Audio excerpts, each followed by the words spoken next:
It's Sunday morning. The line outside the store wraps around the corner. You've been standing there since sunrise, watching the door. People near you are talking about the drop. Only a few hundred pieces exist. Everyone here wants one. By the time you get inside, there's only one left. You buy it anyway. The watch feels heavier than you expected. Cold metal, clean face, the kind of piece people stop you to ask about. That afternoon, you post a photo. Comments come in fast. Your friend texts you, "Bro, how did you even get one? These are selling for double already." You smile at that.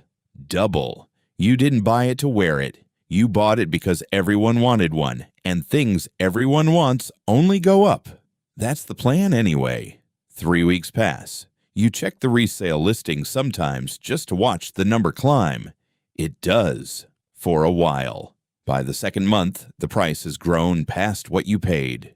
You feel smart. You feel like you saw something early. Then a new release gets announced, a different model, same brand, same hype, same lines outside the same stores. The posts change. The comments move on. Nobody's asking about your watch anymore. They're asking about the new one. You don't think much of it at first. Trends shift. That's normal. But a few weeks later, you need the money. A bill you didn't plan for, bigger than expected. You list the watch. You wait. A few views. No offers.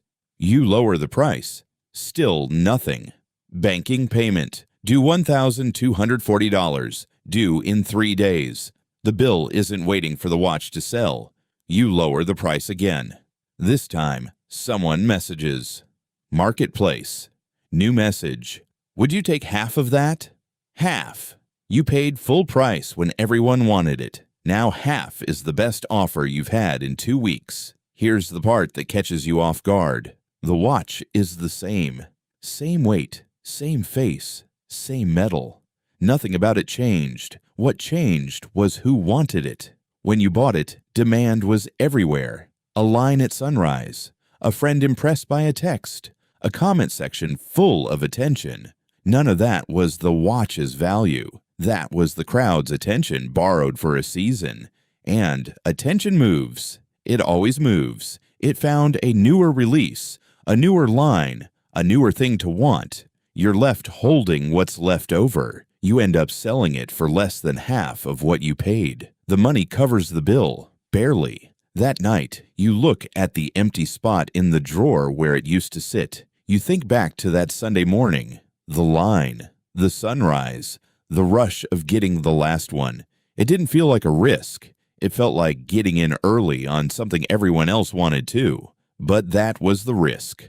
The value wasn't in the object. It was in how many people wanted it at the exact same time you did. And a crowd is not an investment. A crowd is a mood. Moods pass. The things that hold value over time aren't usually the things everyone's talking about this month.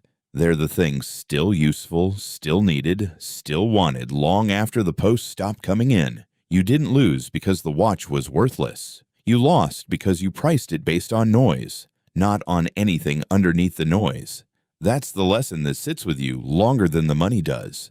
Next time something has a line outside the store and everyone's asking how you got one, that feeling isn't proof you found value. It might just be proof you found the crowd. And crowds always leave first. That watch wasn't the only thing you bought because everyone else wanted it. The next mistake costs a lot more than a watch, and it takes a lot longer to notice.